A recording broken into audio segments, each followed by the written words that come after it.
Hi, my name is Ed Gonzalez, and today I'd like to demonstrate an application I developed to create custom Choropleth maps in IBM Cognos Analytics. In this application, which I saved as a custom control, I use a number of tools, including d3.js and the Mapbox API. But before I get to the presentation, I'd like to give a quick shout out to my friends and new sponsor over at Quaterne. They are a full-service consulting firm specializing in big data and analytics, financial performance, managed services, cloud hosting, analytics, and IoT. And for my purposes, it's that last one, cloud hosting and analytics, that really has me excited. Quaterne offers cloud solutions for companies of all sizes, and they have graciously offered me some space on their cloud where I can create, demonstrate, and share new and exciting solutions with you. I'll have more information on Quaterne and how you can try out this application yourself at the end of the presentation. Now, Choropleth maps are a very common data visualization, and I think most people are familiar with them, although I do find that many people still refer to them as heat maps, which I'll talk about later in another presentation. But for now, just to make sure that we're all on the same page, a Choropleth map is a simple map of a geographic boundary, such as a state or a country. And that geographic area is then divided into smaller areas, usually based on administrative boundaries, such as states, counties, zip codes. But they can also be business-specific areas, such as sales territories or delivery zones. Now, once our map is divided into these smaller areas, the areas are usually colored or shaded based on data or statistical measures associated to that area, so that they can all be compared to each other. Now, creating Choropleth maps in Cognos has been available for many years and across many versions. For those of you familiar with previous versions of Cognos, you may recognize this interface. While it worked pretty well, it was still a little clunky, and you were limited to only a handful of geographic breakdowns, for example, countries or states. Later on in Cognos 11, IBM introduced another option for creating Choropleth maps, and it was more streamlined and easier to use. And IBM even included more geographic breakdowns, such as counties and even all the way down to the zip code level. So now, with Choropleth maps much easier to create in Cognos, the question now becomes, why bother even creating a custom Choropleth map? Well, the first reason is pretty obvious. Even with more geographic breakdowns, IBM can't supply all possibilities. For example, neighborhoods, census tracts, city wards, or maybe something specific to your organization, as I mentioned earlier, sales territories or delivery zones. The second reason for creating your custom Choropleth map is a pretty universal reason to all custom controls, and that is to have full control over the look and feel. And that look and feel includes your colors and interactivity, basically what happens when you hover over something and how it interacts with other controls on your dashboard or report. And then finally, and this is pretty specific to Choropleth maps, is having the ability to control how our data is aggregated and then classified. And that includes how many classes or buckets we have and how we determine what goes into each one of these buckets or classes. So with that, let's go ahead and jump right into a demonstration. Okay, well, I jumped right into a report that I already had open in Cognos Analytics. And what we're looking at here is a pretty simple report that I already added my custom control to. Now, if you're not familiar with custom controls, you may want to take a look at my first mapping video, where I talk a little bit about custom controls and the underlying JavaScript that they depend on. In this particular case, I already added that custom control before starting the report. So what we see on here is a very simple list on the left-hand side of all the potholes reported in the city of Chicago between the months of January and February 2018. And it's a pretty simple list. We have our address, the latitude and longitude for the pothole, how many times the pothole was reported, and what would the average number of days it took to fix that pothole. And then on the center here, we actually have a map of the city of Chicago, and each one of those potholes is plotted onto this map. Now we had a total of 11,636 reported potholes. And since some of these potholes were reported more than once, I would say we have a little bit over 11,000 individual dots on this particular map. We also have the summary of the average number of days it took to repair those potholes. And we can see that the average number of days was 8. Now we don't have that number reflected on the map quite yet, but we can definitely see all the potholes and how they're distributed across the city of Chicago.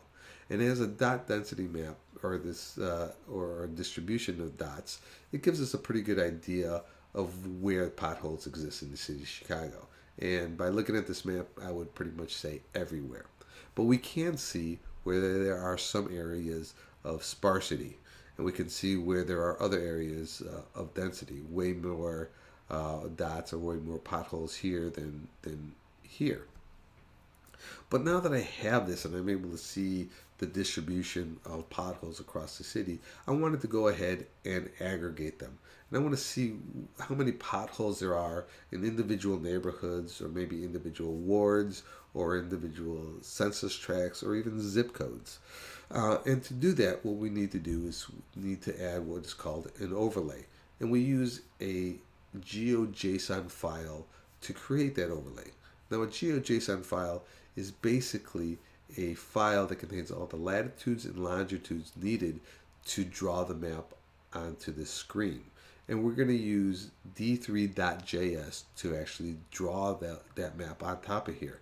Now, there are a number of ways to create an overlay in Mapbox, but I use d3.js because of the flexibility it gives me, particularly when it comes to interactivity.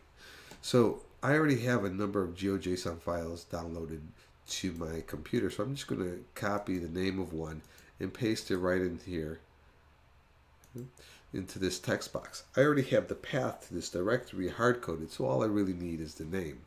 But in addition to the name of the GeoJSON file, I'm going to need a key to use. So each one of these areas has some properties associated with them. And what properties are there really depends on who created that GeoJSON file. Sometimes they don't exist, but you are going to have to inspect that GeoJSON file to find a property that we can use as a key or a unique identifier. But once we have that information in there, we have our neighborhoods, and our key is PRI-NAY, which it sounds like it's short for primary neighborhood.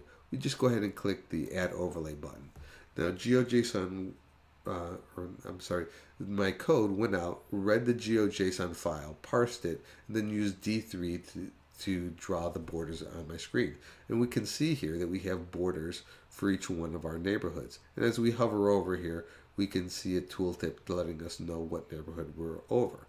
Now we can also see that we can still see all of our, even though it's shaded gray, we can still see our potholes underneath. If I zoom in, we can see the neighborhood. This is Garfield Park, and we can see how many, or we can see the potholes inside of that particular neighborhood.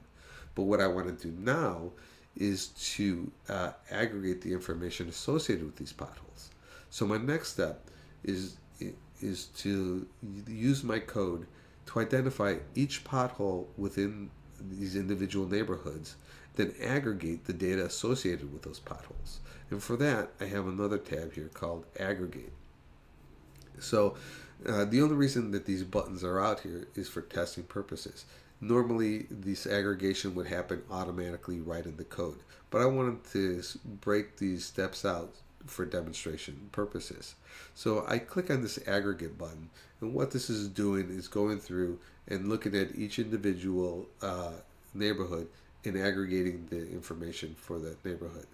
So once it's done, we can see on my left hand side I added a new table, and this table now has the first column happens to be our key, which is our neighborhoods, and we see that our original measures are now aggregated. So we can see here for Humboldt Park, we had a total of 239 reported potholes. and we had an average of about 9.5 days to repair those potholes. Now, in addition, I added a new number onto this table. And I'm not really using it right now, but it is a pretty powerful number when it comes to creating Choropleth maps. And that is the area for this neighborhood. So this neighborhood, Humboldt Park, has 11,622 square meters, or approximately 11 and a half kilometers, square kilometers. And we can use that number to create new measures. In this particular case, we can use the square meters and the number of potholes to determine the number of potholes per square kilometer, which in fact may actually be a better measure for this particular map. Let me go ahead and zoom back out here. And then in addition to this new table that I created, I grabbed statistics around the different measures. And for each one, for measure 1 and for measure 2. And the first one is the population, which is 98, which is basically the number of neighborhoods that I have listed here. But then I also get the minimum and maximum. So the minimum is 1, which means there's at least one neighborhood in here that has only one pothole. I'm not sure which one it is, but there's at least one that only has one pothole, and a maximum of 381. We also get the mean, median, variance, standard deviation, and coefficient of variation. So some basic statistics around our measures here. So after we do our aggregation, now we're going to want to take this information and we want to color code our map. And that takes place in this tab here, Colors. I use this tab to set my colors and my classifications. So by default, I am looking at measure 1. And then I can choose the colors I want to use to color code. I can choose, have a number of palettes here. I have green palette, orange palette, and a blue palette. And these palettes I pulled from a website called Color Brewer, which is a very popular website for choosing colors for Choropleth maps. All the color palettes there have already been tested, so you know that the color combinations are pretty good. I can also switch back and forth between my two different measures. The measure 2 happens to be, in this case, my average number of days, and measure 1 is the actual count itself. I can also change the opacity or the transparency of my individual neighborhoods. If I put that all the way back up to 100, it's not transparent at all, so I can no longer see the potholes underneath. But I can either take it all the way back down to the bottom, still identify my neighborhood and see what the distribution of potholes are in that particular neighborhood, or put it somewhere in the middle so I can still see the potholes and the color associated with that. But for my case, I'm just going to go ahead and push that back up to 100, make it not transparent at all, and I'm actually going to change that to an orange palette. So this is, again, as I mentioned before, this is just for testing purposes. So I created this just so that I can test which color combinations work better, which measures work better, what transparency works better. Under normal circumstances, all this would take place right in my custom control. Once I played around with my colors and my measures, I can also now look at my classification and classification methods. So if we look at my legend, we can see that I have 5 colors here, or 5 buckets, or 5 classes to distribute my data across. And I can see how many of the neighborhoods actually ended up in which bucket or which class. So we can see the first one here had 36, second one had 36, 17, 6, and 3. And we can decide what method we use for classifying that data, or what method we use to determine which area goes into which bucket. So there's a number of popular methods for our classification. I'm not going to go through each one of them, but I will touch on the first 2. The first one is equal interval.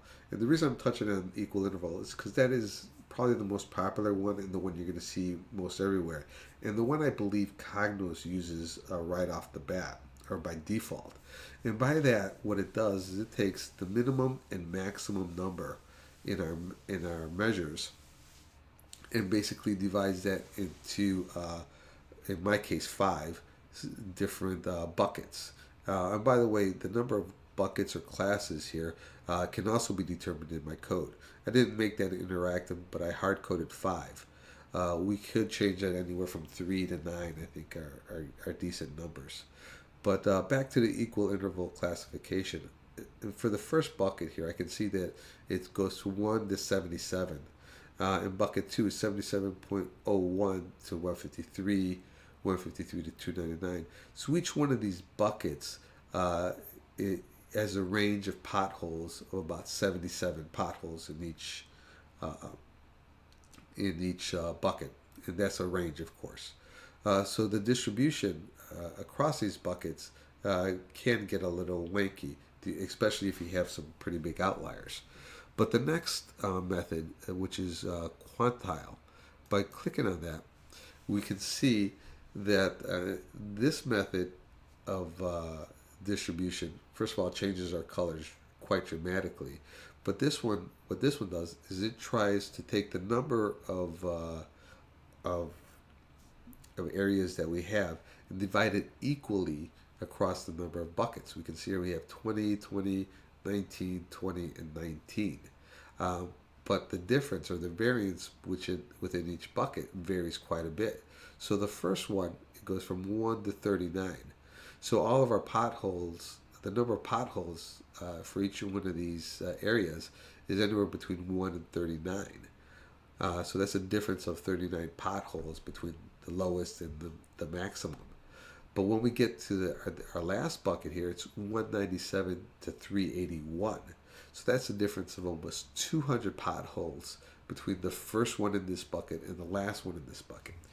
So it might not be the best one for this particular measure, but it gives you an idea of different ways of adding these areas to your classes.